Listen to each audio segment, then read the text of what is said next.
भारत को अपनी ज़रूरत का ईंधन बहुत ज़्यादा मात्रा में बाहर से आयात करना पड़ता है और ऐसे में जब खाड़ी देशों में युद्ध चल रहा है तो ईंधन की किल्लत और बढ़ जाती है क्योंकि आ ही नहीं पा रहा है।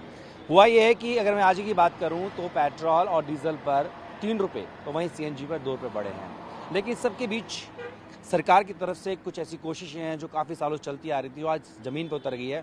मैं बात कर रहा हूँ हाइड्रोजन फ्यूल सेल बस की। मेरे पीछे आप जो देख रहे हैं ये, अगर मैं ये कहूँ कि पानी से चलने वाली बस है तो अतिशयोक्ति नहीं होगी, क्योंकि ये हाइड्रोजन से चलती है। पानी से हाइड्रोजन बनता है, उससे इलेक्ट्रिसिटी बनती है और इन बसों को आज से सड़कों पर उतारा गया है ताकि क्लीन एनर्जी रहे। आपने देखा होगा जो डीजल बसें होती हैं उससे पॉल्यूशन निकलता है, लेकिन इस बस से जो उत्सर्जन निकलता है वो पानी निकलता है। यानी कि ये भविष्य की तकनीक है ताकि जो पॉल्यूशन है उस पर काबू पाया जा सके, जो ईंधन पर हमारी निर्भरता है। और ये देखिए यहाँ पर भी आप देखेंगे तो पानी ही आपको बाहर निकलता हुआ नज़र आएगा। और ये बस कैसी है वो उसके बारे में हम अंदर से दिखाएंगे, लेकिन आपको बता दें कि ये इंडियन ऑयल की पहल पर जो है शुरुआत हुई है। डीएमआरसी के साथ में इन बसों को शुरुआत की गई है और आपको पूरी तरह से दिखाता हूँ तो आप देखेंगे कि ये बिल्कुल जैसे आम बस होती है बिल्कुल वैसी ही बस है। और अगर बात करें तो सेंट्रल सेक्रेटरीट जो केंद्र सचिवालय है, यहाँ से इस बस की जो शुरुआत है वो की गई है, आज से सड़कों पर उतरी है। और अंदर से दिखाते हैं, बिल्कुल जो सामान्य बसें आप देखते थे वही जो बस होती है बिल्कुल वैसी है। बस फ़र्क ये है कि ना इसमें पेट्रोल भरता है, ना डीजल भरता है, ना सीएनजी भरती है, ना बैटरी चार्ज करनी पड़ती है। इसमें भरता है हाइड्रोजन फ्यूल सेल से चलती है। और बस का आगे चलने का समय भी हो गया, आगे चलेंगे और आपको दिखाते हैं। बिल्कुल सामान्य बसों की तरह ही है, वही कैपेसिटी है इस बस के अंदर। आपको दिखाएं तो इसकी शुरुआत जो है वो कर दी गई है। मकसद यही है कि क्लीन एनर्जी जो है वो लोगों को प्रोवाइड कराई जाए और जो निर्भरता है भारत की दूसरे देशों पर जीवाश्म ईंधन के लिए, उसको बिल्कुल जो है कम किया जाए। और किराया उतना ही है या अलग है? कितना किराया है? 10 और 15 रुपये। मिनिमम 10 रुपये जी सर। और मैक्सिमम 15 रुपये। जी जी जी। और ये क्या रूट रहता है इसका? इसका रूट सर यहाँ से इंडिया गेट होते हुए फिर यहीं आएगी केंद्रीय सचिवालय। पूरा एक लास्ट माइल कनेक्टिविटी के लिए। जी जी जी। आपको बता दें कि अभी क्योंकि लोगों के लिए अभी इसको उतारा गया है तो लास्ट माइल कनेक्टिविटी को बढ़ावा देने के लिए इसको जो है केंद्रीय सचिवालय जो है वहाँ से शुरू किया गया है और एक पूरा रूट है उस पर घूम के वापस आती है। फ्रीक्वेंसी क्या रहती है कितनी देर बाद?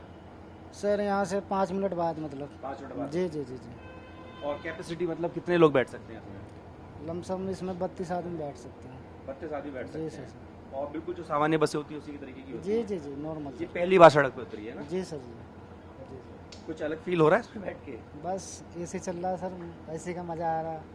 कहते हैं कि मतलब पानी से चलती है, लोग ऐसे बोलते हैं सामान्य भाषा में। हाँ सर, ये तो इलेक्ट्रॉनिक है, बैटरी से चल रही है तो। हाइड्रोजन से जी जी बिजली बनती है। जी जी जी जी। तो देखिए आप बस भी शुरू हो चुकी है, एक बार आपको फिर से दिखा देते हैं। और पूरे ये बस है जिसको कि डीएमआरसी और इंडियन ऑयल ने शुरू किया है। मकसद यही है कि इसमें जो है आप जो है क्लीन एनर्जी का इस्तेमाल हो। और देखिए यहाँ पर अगर आप टिकट लेना चाहते हैं तो चाहे आप एनओसी का कार्ड यूज़ कर सकते हैं, यूपीआई से पेमेंट कर सकते हैं। और बिल्कुल वही खाका जो है इस पर बिल्कुल रखा गया है। और बड़ी बात यही है कि क्लीन एनर्जी पर ज़्यादा जोर दिया गया। और देखिए बस चलाने में भी वैसी है। और कुछ फ़र्क लग रहा है दूसरी बस चलाने में, इस बस चलाने में? सर स्मूथ बस है। स्मूथ है? हाँ जी। इलेक्ट्रिक से भी स्मूथ है? हाँ जी हाँ जी। कुछ इंस्ट्रक्शन दिए गए हैं इसके लिए? बस ध्यान से चलानी है, लोगों को सही से इंटरनेट करना है। ये बताइए कि जैसे पहले जब सीएनजी पे चलती थी तो उसके लिए डिपो जाना पड़ता था, चार्जिंग के लिए जाना पड़ता था। इसमें हाइड्रोजन खत्म होगी तो कहाँ जाएंगे? सर अभी तो स्टेशन हमारी कंपनी में ही है जहाँ से भरवा कर लाएंगे। उसके बाद जैसे आम स्टेशन खोलते हैं ऐसे यहाँ पे भी खोलेंगे। लेकिन जिम्मा इंडियन ऑयल का है भरने का जी जी हाइड्रोजन। जी सर। और आपको दिखा दें कि ये देखिए इंडियन ऑयल से भी यहाँ पर बैठे हैं, डीएमआरसी बैठे हुए हैं। थोड़ा आप कुछ रूट के बारे में बता रहे हो, समझा दीजिए बस। सर ये है बस रूट। ये कौन कौन से कहाँ रूट है थोड़ा बताइए। हाँ जी, सेवा तीर, निर्माण भवन, विज्ञान भवन, अकबर रोड, इंडिया गेट, कर्तव्य भवन से होते हुए फिर हम केंद्रीय सचिवालय वापस आ जाएंगे। अभी कितनी बसें उतरी हैं? अभी 2 बसें हैं सर। तो बस जो इंडियन ऑयल ने दी है। आगे क्या सोच रहा है डीएमआरसी, आगे भी इसको इस्तेमाल करेंगे आगे? सर इसके बारे में नहीं पता। ठीक है। तो एक तरीके से आपने दिखाया कि किस तरह से रूट बना हुआ है। और देखिए अभी जो है ये हालांकि बोलूँ तो प्रयास कई साल पुराना है, लेकिन सड़क पर लोगों के लिए जो इसे पहली बार उतारा गया है। और शुरुआत में ये 2 बसें हैं जो कि इंडियन ऑयल ने DMRC को दी है, और जैसे जैसे प्रयोग जो है सफल होता जाएगा वैसे वैसे आगे जो है इन बसों की संख्या बढ़ाई जाएगी, क्योंकि कोशिश यही है कि जो भारत का एक निर्भरता है अन्य देशों पर जीवाश्म ईंधन के लिए, उसे पूरी तरीके से खत्म कर कर आत्मनिर्भर बनना है। वीडियो सहयोगी सुनील के साथ जितेंद्र भाटी, टीम ने बात दिल्ली।